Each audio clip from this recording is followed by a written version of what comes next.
Neighbors in Rocky Top remain on high alert tonight after an elderly man was found dead this morning on Jacksboro Avenue.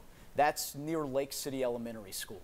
The TBI is investigating this death as a homicide, and reporter Shannon Smith joins us now from the studio with more. Shannon.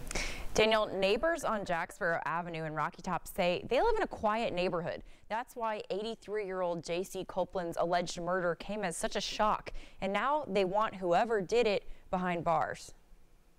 Jacksboro Road in the town of Rocky Top doesn't get much traffic, but now that it's the scene of a homicide, cars were driving by all day. Rocky Top police say the 911 call came in around 9 o'clock Friday morning. TBI says 83-year-old J.C. Copeland was found dead outside his home when police arrived. Neighbors say Copeland was a quiet man who kept to himself and lived on the road for years. He lived between Lake City Elementary and middle schools, which were both put on lockdown Friday. Assistant Director of Anderson County Schools Greg Deal says they made that choice because of how close the homicide investigation was to the schools.